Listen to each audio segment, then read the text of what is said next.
Part 53। मैंने इस राजकुमार की पत्नी को पहले कहीं देखा है। पत्नी जी ने राजकुमार के कंधे पर सर रखा हुआ था। अचानक से उनका ध्यान पड़ता है तो वो बांसुरी का निरीक्षण कर राजकुमार से पूछते हैं, आपको ये बांसुरी कहाँ से मिली? तो राजकुमार मुस्कुराते हुए कहते हैं, आपकी माँ ने दी। उन्होंने कहा कि ये आपके पिता ने मंगनी के समय उन्हें तोहफे में दी थी, तो वो अब ये मुझे दे रही हैं। ये बात सुनते ही पत्नी जी के दिमाग में घंटियां बजने लग जाती हैं और राजकुमार को पर धकेल पूछते हैं, मेरी माँ आपको क्यों? क्या आपने उनसे कुछ कहा? तो राजकुमार मुस्कुराकर कहते हैं, मैंने कुछ नहीं कहा, पर मैं इस बात पर दावा भी नहीं कर सकता कि उन्हें खुद से एहसास हुआ हो या वो खुद से कुछ समझ गई हो। पत्नी जी बेचारे, उनको समझ ही नहीं आ रहा था कि वो इस राजकुमार का क्या करें, क्या उत्तर दें। वो शर्म के मारे पानी पानी हुए जा रहे थे, तो वो मुद्दे को बदलने के लिए एक उत्तम बहाना देते हुए कहते हैं, हमें इन फालतू की चीजों में समय नहीं बर्बाद करना चाहिए। सबसे पहले सबसे जरूरी काम, चलिए पिताजी की किताबों को देखते हैं।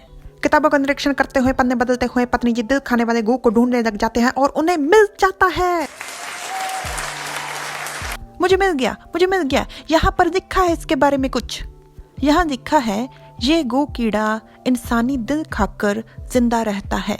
ये दूसरे गू से बिल्कुल अलग होता है। ये किसी भी जहर के हमले या मौजूदगी को दबा देता है या खुद में सोख लेता है। राजकुमार, इसीलिए आप उस जहर वाले हमले से बच गए, तभी तो आप पर उस जहर का प्रभाव नहीं हुआ। अरे, यहाँ पर इस गू को हटाने का तरीका लिखा है। पर तरीका पढ़ पत्नी जी सहम जाते हैं। वो कहते हैं, नहीं, ऐसा नहीं हो सकता। गू कीड़ा इंसान के दिल के बिल्कुल बगल में रहता है। इसे इंसान के शरीर से निकालने का केवल एक ही तरीका है।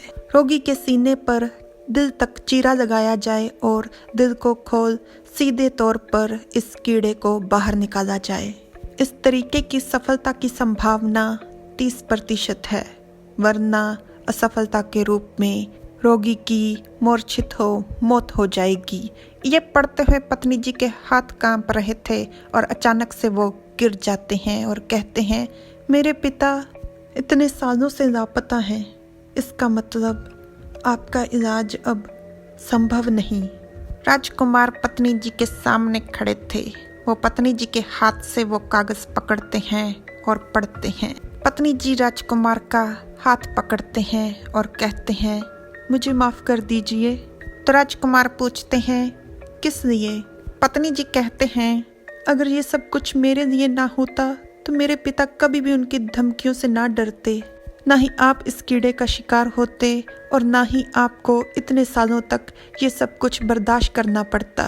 राजकुमार थोड़ा सा मुस्कुराते हैं, पत्नी जी के पास बैठ उनके आंसू पोंछते हुए कहते हैं, इसमें आपका कोई दोष नहीं है, इसलिए खुद पर इल्जाम मत लगाइए।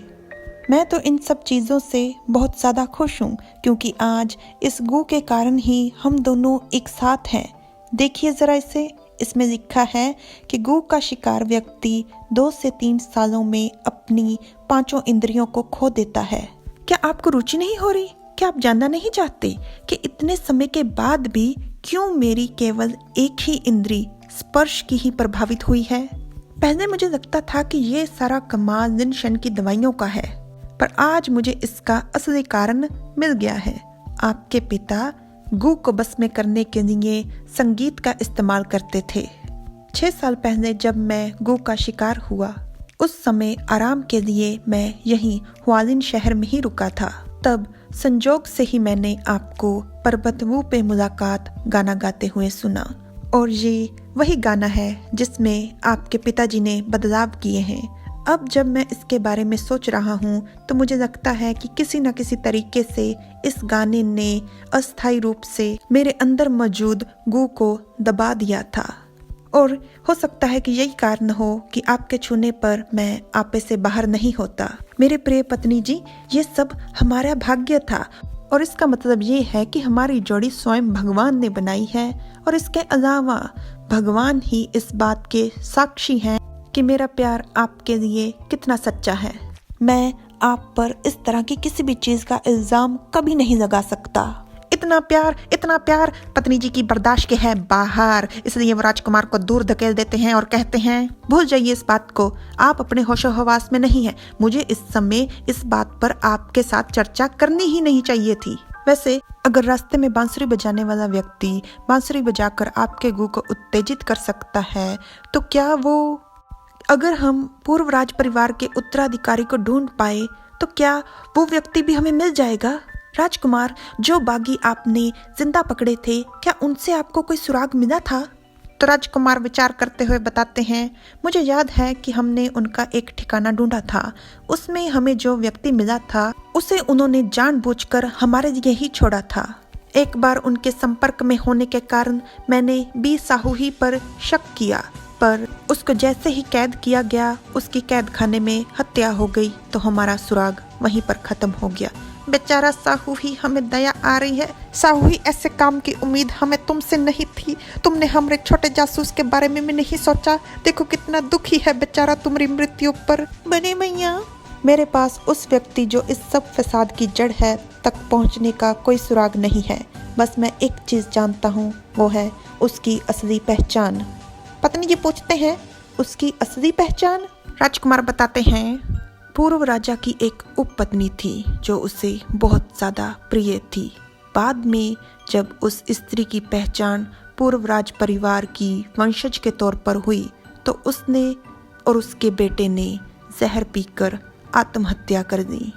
जहाँ तक मैं जानता हूँ उसका बेटा अभी तक जीवित है और वो ही है इस सब का करता धरता, इनका सरदार जिसे तुम ढूंढ रहे हो। पत्नी जी विचार करते हुए कहते हैं, कोई ऐसा जिसे इस समय मृत होना चाहिए। पत्नी जी अपने पिताजी की किताब का एक पन्ना उठाते हैं जिस पर लिखा है, निर्वाणा गु व्यक्ति की दशा बिल्कुल मृत्यु जैसी कर देता है, परंतु व्यक्ति 7 दिन के बाद जीवित हो जाता है। पर फिर भी यह व्यक्ति के शरीर पर बहुत नुकसानदेह प्रभाव डालता है। पुनर्जीवित होने के बाद वो व्यक्ति केवल 30 सालों का ही जीवन जी सकता है और उसके काले बाल पूरी तरह से सफ़ेद हो जाते हैं। हमको तो लगता था कि सिचुएशन के बाल जामुनी हैं, परंतु अगर ये लोग कह रहे हैं तो सफ़ेद ही होंगे। Like, subscribe, comment. Thanks for watching. Bye bye.